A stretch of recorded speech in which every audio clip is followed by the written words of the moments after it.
So hello and welcome to domytriesthis. I hope you brought your cuppa. Today's coffee mug is a mason jar coffee mug that my oldest found for me at Kroger. It's a fairly large coffee mug, and I actually, because we've had, this is hot, because we've had so much going on this past week between, last week between con and I lost one of my kitties. I'm very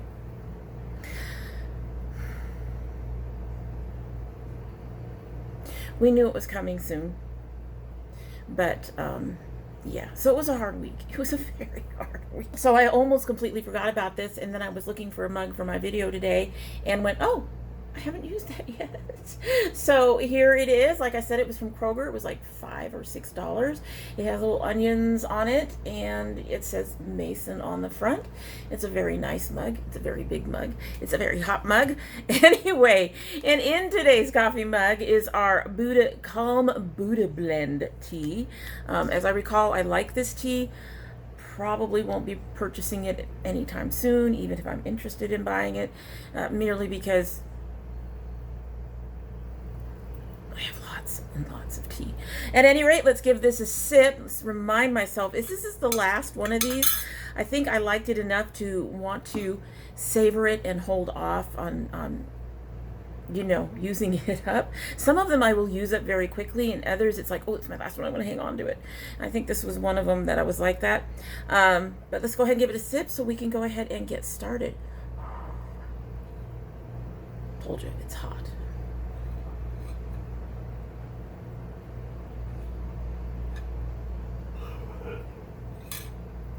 It's very hot, and yeah, it needs a little more time to steep. This isn't going to work if I keep steaming up my glasses.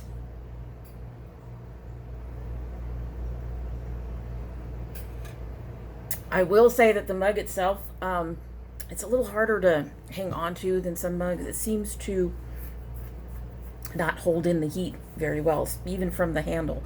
I can feel it from the handle, and the handle's not hollow.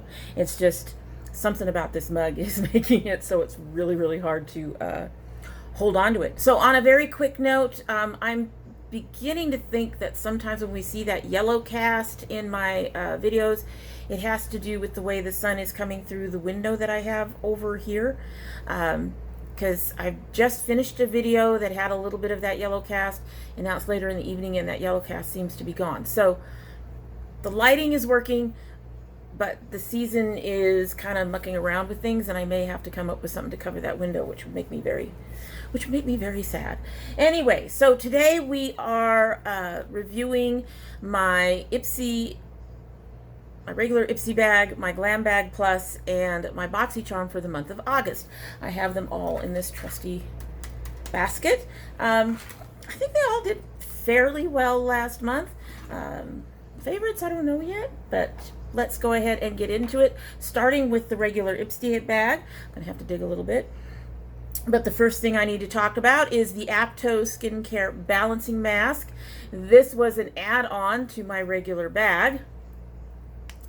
It's kind of a murky, loose, well, muddy, loose mud. There we go, loose mud kind of mask. So that's what that looks like on my skin. And it's very thick, but when you rub it out, it thins out very, very easily. Like that. As you can see, it's kind of a grayish green. It applies smoothly and in a thin layer easily. I've used it twice. Honestly, it says here, from what I was judging, I probably have 4 more uses in the thing. Probably closer to 3, because you really don't need a lot. It does thin out really well using my mask brush that I use, which is basically one of these flat, it's a very cheap, but one of these flat foundation brushes. That's what I use to put my masks on. And it's cheap because it has to get washed every night. It felt a bit cooling in some areas and a bit tingly, stingy in others. Nothing concerning, and mostly in areas where I've been having issues, or where I have issues. You only leave it on for 5 to 7 minutes because the green cast can be hard to remove. This says to hold it on for 10 minutes. And the first time I used it, I did it for the 10 minutes. And I was scrubbing my face. I don't want to have to scrub my face after a mask. Not like that anyway, because masks are to clean things out, but they also, for me, are kind of part of that whole soothing and winding your skin down for the day. And if you're scrubbing real hard, you're irritating your skin. So it's a lot like that turmeric mask that we got in our Glam Bag Plus. I think it was in the Glam Bag Plus, that it can leave a cast on your skin. So do not leave it on for the full 10 minutes. You will end up with this gray-green cast that's really hard to get off. And it left my skin really, really dry. I suspect the rubbing needed to remove it made my skin touchy. My Radiance pad came up discolored and my skin stung using it. Not something I'll repurchase, although I will try to use this one up. I don't recommend this for sensitive skin, because you have to scrub it and it leaves for my skin, and my skin isn't even that sensitive. I think I've mentioned before that while I get products for sensitive skin, my skin is actually quite a bit more tolerant than a lot of people's skin. So if you have sensitive skin, I would not recommend this, because the stinging and then the issues with having to remove it, and I wouldn't recommend it for really sensitive skin. I also wouldn't recommend it for dry skin. It might really work for oily skin. It kind of works for combo skin, but since it dries out the skin, I wouldn't recommend it for dry skin either. Not one of my favorites of their masks, so yeah, I wouldn't be repurchasing that. So next in my little bag came this Suba Shadow in BBQ. She looks kind of purpley. And there she is out of the pan, or out of the packaging. And here is the color on my skin. It's a beautiful color. I'm kind of in a weird position with this one, but let's go on to it. It's pigmented and smooth. It blends well, no kickback and very little fallout. I actually really like it, but it's almost exactly the same shade as in one of my Hip Dot palettes. I've been using the Zion this month, or I just started using the Zion this month, and so this one will probably end up going to my daughter or Project Beauty Share. But this color, Surreal, is very similar. I mean, very similar. It's a little less purple, but the shades are so close that I don't see the point in owning both of them. So even though the Suva one is very good, and I wouldn't mind getting another shade or three in their formula, this one itself is actually almost a duplicate for me, so this one will probably go to my daughter, and if she doesn't want it, it'll go to Project Beauty Share. It's a beautiful color. I do really like the formula. I like how smoothly it applies. It's just this color I already have in my collection, or at least close enough. So next I got this Pixi by Petra blush, which is another one that I like but will not be keeping. The problem with it is not the formula or anything. It's a beautiful blush. It gives me a beautiful glow. When I use it, I can control how heavy I'm at with it, so I can go really light or really heavier with it if I want. However, and as you can see on my skin, it does have a bit of a sheen to it. But you can also see on my skin probably why I'm not keeping it. It is too pink for me. Really too pink.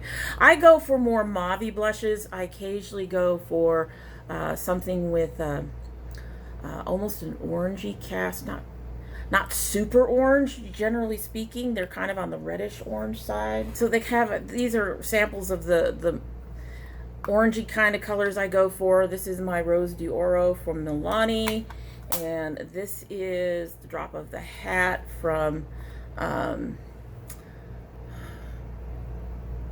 ColourPop. It's a Super Shock. It's one of the few Super Shocks that I've kept, and you can see it has an orangey type cast to it, but it also leans on the red side, so it's not orange, but it has that orangey cast to them. So that's what I go for in terms of blushes, is the mauves, sometimes something a little on the darker berry side, and something for summer I like these kind of orangey casts because they give me a really nice glow. But I don't typically wear pink. So yeah, this is going to go to Project Beauty Share. It's a beautiful blush. I'd love to have it in a different, deeper shade, but this color just doesn't work for me. So another thing that doesn't really work for me is the Ebates All Day Lip Cream Lipstick, and here most of the problem is the color.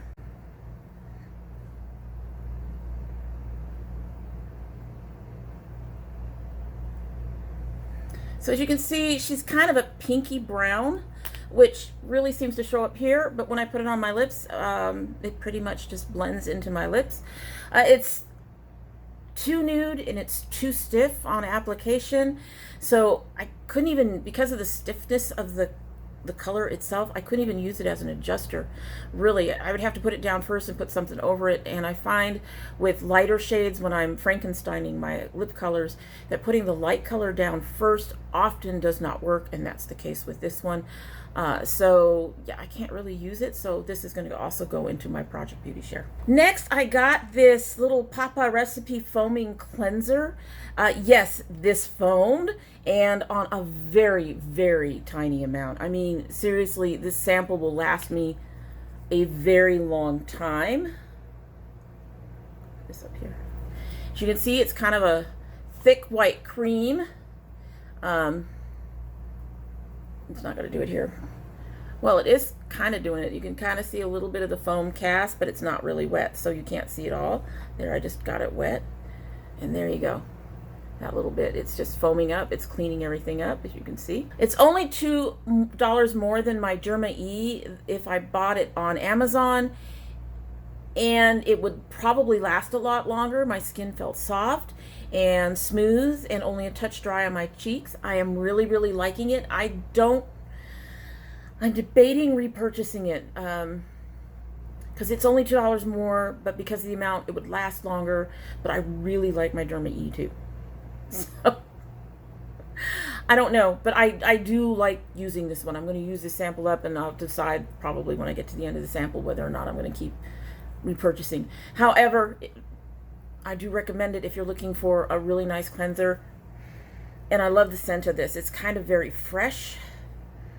Oh, I can't smell it there, but it's very fresh, and it's almost on the border of citrusy, but not quite, and it's really a nice cleanser. So highly recommend it. So next is the Sunday Riley Tidal Brightening Enzyme Water Cream. It's a nice light cream. I don't feel it on my face when I use it, but it does feel like something is heavy is on my skin when I touch it. So on my actual face, I don't feel it, but when I touch my face, I can feel it like a heavier moisturizer on my skin. It took a long time to soak in, and it's okay. I didn't really notice it doing anything when I used it. It's okay, but not amazing, and it's certainly not going to tempt me to purchase it when the full size is $65. That's one of the things about Sunday Riley. They tend to be really expensive. If you don't manage to pick up the samples or whatever, you're going to end up having to pay a fortune for something that you end up liking. It's not amazing enough for me to want to spend that kind of money for it, even if I had that kind of money. Just didn't really, it's a moisturizer. It really didn't do anything for me. I have other moisturizers that are light like this, and I feel like they're actually doing something, and they don't take forever to soak into my skin. So I'm going to use up the sample, but this is not a repurchase for me. Alrighty, so moving on to our Glam Bag Plus. Let's start with the Pearlie's Blue Lotus Daily Moisturizer with SPF 30 sunscreen. I haven't used this very much. I'm going to say that right away. I have others that I'm really enjoying, and sometimes when you're really enjoying a particular moisturizer, it's hard to switch up even if you're supposed to. But the times that I have tried it, I've liked it. It's light. It soaks in quickly, which is something I really enjoy on my skin. I don't like having anything that's going to sit there forever. I don't really feel the sunscreen in there. It soaks in quickly. It leaves my skin soft and smooth. A little bit seems to go quite a ways. Would I repurchase it? Probably not. I think this one is more expensive than their watermelon cream. And even though this has SPF in it, I really actually like the watermelon cream for the price. So I will use this up eventually. However, I probably wouldn't repurchase it, but that's not because it's not a bad moisturizer. Really, I know what I'm talking about. It's just not for me. It's just not something that I'm looking forward to in terms of price and everything else and repurchasing. I recommend it for somebody who's looking for a moisturizer with sunscreen.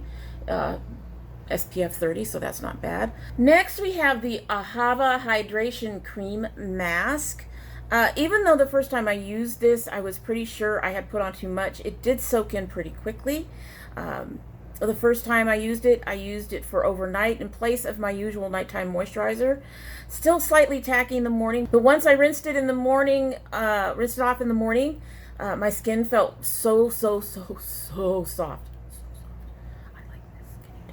My cheeks still felt a touch dry, but nothing like the usual. This is actually worth the $33. I've only used it maybe twice, maybe 3 times. And both times I used it overnight like this, but you can use it overnight or you can use it like a regular mask. I'm actually going to give it a shot as a regular mask. I still have up to here. You do not need a lot. It spreads on with my flat brush, my foundation type brush that I use for my masks just fine in a nice thin layer. You can rub it in if you really want to.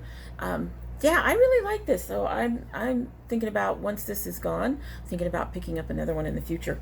I really like this. Can you tell? I like this. Like this. Next, I got these F.A.R.A.H brushes. Now, some people have said that the F.A.R.A.H brushes feel really cheap to them, like they're not gonna hold up or anything. To me, they feel like Luxie brushes. I really love the handles. You can tell that they are fairly well used for the most part. The only one I have any issues with is this one, and I don't think I've actually tried it out. I might have and found it to be too thick, but for an eyeliner, I think it's just a touch thick, so I could use it for my brows. That's fine. I have a lot of them for my brows though, but then I have a lot of brushes.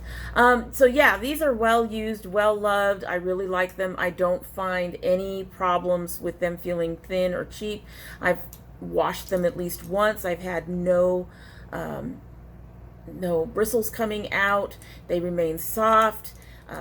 Yeah, so I really like these, and again, these are something I'll be keeping and using. So the big loser in this particular box for me was this Smith & Cult polish.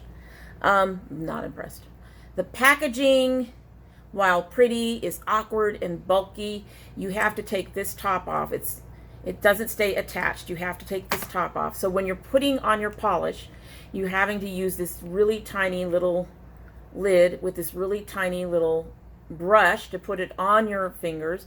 So I found that very awkward to use and deal with. And the polish itself isn't all that good. I had chipping and cracking along the edges as much as the tips. Usually my tips go first. When I'm washing dishes and stuff, usually it's the tips that come off first. With this, it came off pretty much all around the edges. It did apply well, and even one coat had some decent coverage, but that would be about the only positives I could see about it. It's not a polish I see myself using much. It's not a polish. Smith & Cult is hit or miss for me. I don't think I've been overly impressed with anything I've gotten from Smith & Cult, and I definitely wouldn't buy any of their polishes. This packaging is adorable. I'm going to give them that. The packaging is adorable. The polish itself just does not work for me. Then we have the In the Balm of Your Hand Greatest Hits Volume 2 palette. I think, as I noted before, that my biggest issue with this palette is that it is way too neutral for me, and it is. I have used a couple of the colors a few times. This nice reddish brown works on me. This brown works on me. The highlighter is okay. The blushes lean a little too pink for me. This one can kind of work in the summer. The surprising part was that this particular bronzer actually did work on my skin. However, that's not enough for me to keep the palette, unfortunately. This is probably going to go to my Project Beauty Share. I will say, if the balm had some colorful shadows, I'd be willing to try them out. The colors in here that don't work well on my skin because of that matching issue. Even those came out really nice. They're pigmented, they're soft, they blend well, not a lot of kickback, not a lot of fallout. They work. They have a beautiful formula in here. It's too neutral for me, so not usable for me really. And I have the neutral palettes that I want. I don't need a whole lot of neutral palettes. I just need a couple for a few things here and there, and this does not have the colors that I would use for that. The only color in here that I really enjoyed was probably that reddish brown, and it's just not worth it to keep the whole palette for that. So yeah, this is going to go to Project Beauty Share. But like I said, I'd be willing to try other palettes, other shadows of theirs that had some colors. I really would think it's a good, if you get this palette and you can tolerate neutrals, I would say go ahead and keep it. Or if you're looking for a neutral palette that's a whole face palette, this would be a good palette to get. So my Glam Bag Plus, I think it did pretty good. I mean, 3 out of the 5 items I really do like and I'm keeping. And I had one major disappointment. Then there was the palette, which I like. It just isn't to my color preferences for my face. So I think it did okay. It did okay. And when you think about it, just the Ahava cost, I would have to spend more to pick it up than I spend on the box. So this paid for my box, and the brushes and the perlice were kind of extra. So I think I did pretty good. I probably got pretty close to twice what I would spend on the box using these. So I think it was a good value for me, if nothing else. All right, so moving on to our Boxy. The Boxycharm was kind of a mixed bag too this month. Let's start with the powder. Everybody's been raving about this powder. Mine has prints all over it. The top, give me a minute. Everyone's been raving about this Beckett powder. I will admit it's really cool that it feels like it goes on wet. But it doesn't seem to work with my skin that well. I did finally figure out how to make it work, so I will be keeping it. But it seemed to make my foundations or my skin or some combination of the two, makes them look dry, even if they aren't dry. It emphasizes my texture. But what I have discovered is I can't use it under my eyes or around my chin or nose. But if I use it on the outer borders of my face, I can get to use it. So I'll be keeping it, but it's kind of a mixed, it's okay. I think the hype for it is a bit much. It does have some blurring effect as well on the areas that don't have texture. Does mattify my nose if I put it on my nose, but like I said, using it all over my face is a problem. So I'm going to keep it for a little bit. I may end up giving it to my daughter eventually. I can't give loose powders to Project Beauty Share, but at this point I'm going to keep trying to play around with it a little bit. But it's an okay powder. I am not, people have been acting like they're blown away, and I get that cooling sensation is really kind of neat, but a powder has to be more than bells and whistles like that. It has to actually work on your skin and on your foundation. And for me, this one only works in certain areas. Now, this is not a huge imposition. I am already using basically 3 different powders. I use one powder on my nose to mattify my nose because that's where I get my oily. And then I use another powder under my eyes to set and brighten my under eyes. And then I use another powder over the rest of my face. So this is not a stretch for me to use it that way. Just that there are days when I'm like, I just want to powder up and go. This would not be a formula that I would use for that, just because of what it does to my texture between my brows, under my eyes, and places I don't normally show texture. It does blur on my nose, but on my chin I get texture. So yeah, it's not, people are raving, but to me it's not all that. It's just not.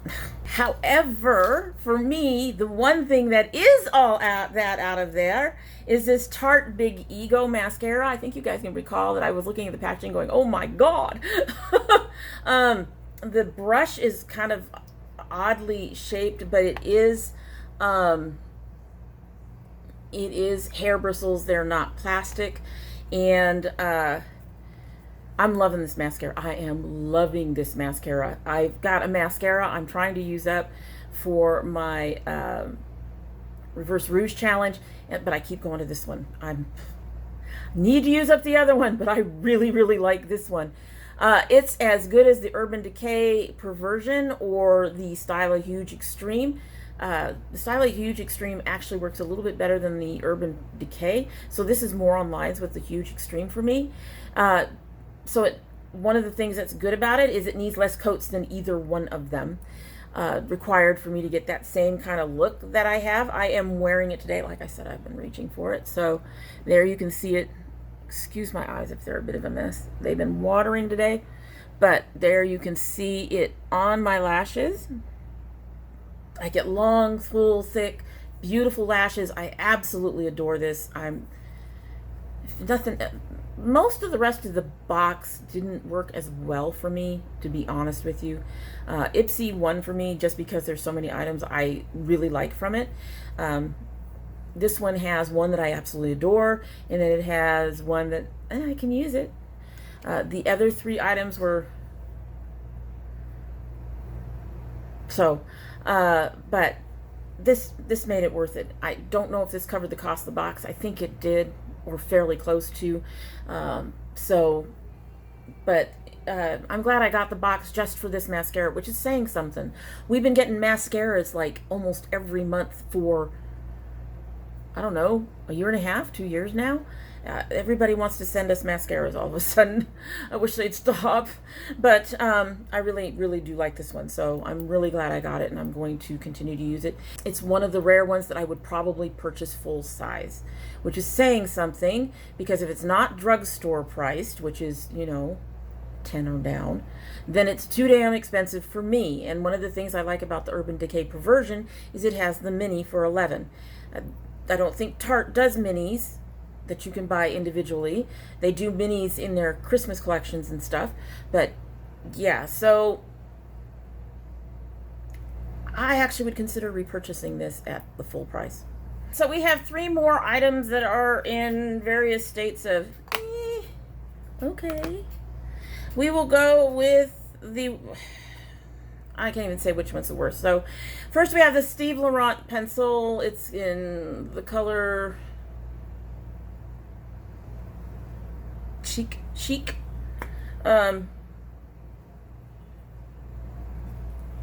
She does what she's supposed to do and lines my lips, but she's very dry. The color, it worked with the Ebates. I think she actually has quite a bit on her. Hold on a second. There you go. Yeah. The way I use my lip pencils, I don't necessarily use them for color. I use them to help prevent feathering, to clean up my lines, and to give me a defined outer lip. So this one's been going over a few things. If it was this color, I'd be happy with it, but this is the color I got. It works. It does what it's supposed to do. I don't find it creamy or smooth. It's not a color I would use. It doesn't actually go with anything else I own, so having it pick up other colors is not a big deal for me. Most of them I wipe down anyway. But yeah, you can see it goes with the Ebates really well, but that's about it. It's not... Someone said that they think that the things like the lip pencils and stuff that aren't really all that. Someone said that they think that they're kind of like throwaway items in the box, and I have to agree with it. At least this one was a throwaway item in my box. It's okay. I'm going to keep it. It does what it's supposed to do. Because it's so nude, when I use other colors over it, you don't really see it. So, like I said, it does what it's supposed to do. But am I impressed? No. Would I repurchase it? No. Next in the unimpressed area are these Ace Beauty, basically Super Shock Shadows. As you all know, I don't like Super Shock Shadows anyway. They are not something that I'm really into overall. They're pretty. I do like the fact that Super Shocks have that beautiful shiny color to them. But for the best application, you essentially need to use your fingers. So there's those. I don't know if you can see those. There's those. And when you come to Super Soft Shadows, these aren't even the best I've seen. I mean, obviously ColourPop is the best I've seen in terms of this formula.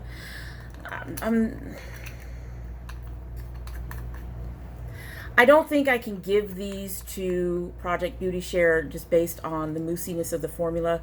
I think that they would be concerned about them being contaminated. So I'm going to keep them.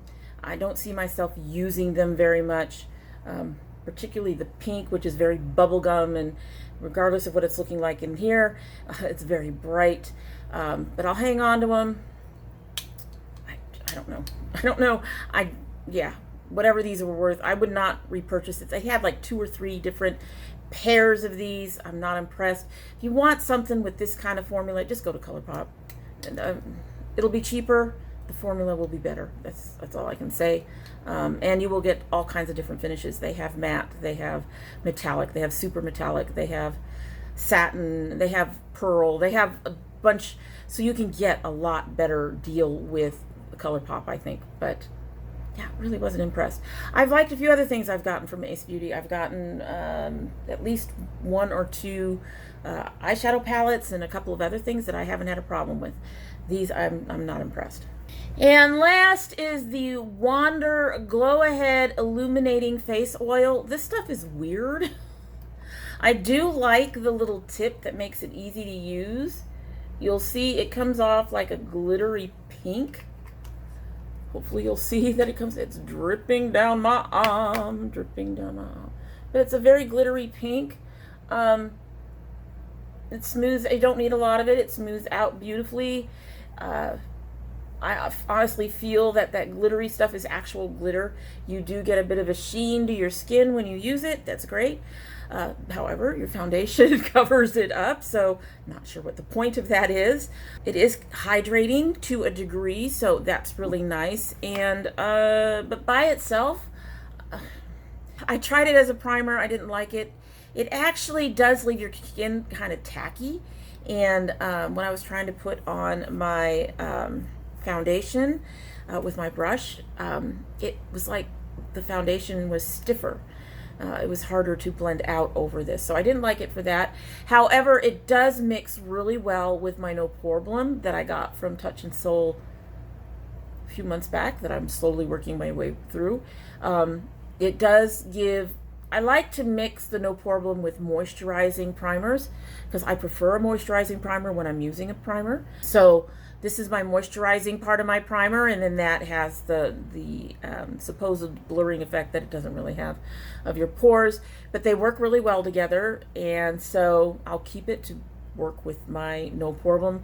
But honestly, I just really wasn't impressed with this at all. Wander Beauty is more miss than hit with me, it seems, and so whenever I get something from them in one of my boxes, I'm usually not impressed. This was okay. I wasn't unimpressed once I figured out it worked with the No Poreblem, but I'm not impressed either. It's okay. I won't repurchase this either. So overall, like I said, I think my Glam Bag Plus did much better. I have more items from it that I want to keep, that I'm enthusiastic about. With the Boxycharm, I have less items I want to keep. And a couple of them that I'm keeping anyway, I'm not all that impressed with. I'm not all enthusiastic about. So it's one of those months. That happens sometimes, though, you know. Anyway, and all the boxes did okay, but I can't say I was blown away by any of them last month, unfortunately. There were a few things that were really good. I mean, I really loved the brushes. I really loved the cleanser. I really loved the Ahava. But those aren't enough to blow me away on a box, unfortunately. I did like the balm, just wasn't quite for me. Anyway, so that's it for the day, and I hope you like what you've seen. And if you do like what you've seen, I hope that you will subscribe. And if you subscribe, I hope you will hit the notification bell. We've got a lot of hoping going on here. I currently upload Monday, Wednesday, and Friday, but I do post you know, extras every now and then. I do indie openings. My son does box openings. So if you want to see any of those or any of the other little extras we try to post every now and then, you'll need to hit that bell. If you're part of my notification squad, you'll want to check both your bell and your subscription to make sure they're both still active. On the plus side, they probably should be. I haven't seen any problems for a couple of weeks now. So I think YouTube finally has it fixed. But I'll probably keep reminding you to check that bell your bell and your subscription anyway. I can talk. As I've said before, if I didn't fumble at least once, it wouldn't be me. But you'll want to check them anyway, just in case. And if you choose not to subscribe, well, you know, I'd be sad. I'd be understanding after fumbling through this video for a bit. Really. A bit. However, we do hope that you will come back because we always love having the company here. And when you do come back again, don't forget to bring your cup of tea. I can finally hold this. She's still really hot, but it's not burning me anymore. I don't know what they made this of. Honestly, it feels like it's more like glass than it is, you know, thrown clay or something. And maybe that's why it's conducting the heat so much. But yeah, there we go. Pretty bad. Okay, let's give this a sip and get on out of here because it's time. It's really time.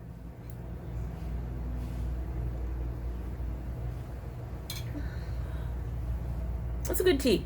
I wouldn't repurchase it. I wouldn't repurchase the tea. It's a really nice tea though. I'm going to finish that cup up on my own. Anyway, I hope you all have a great day.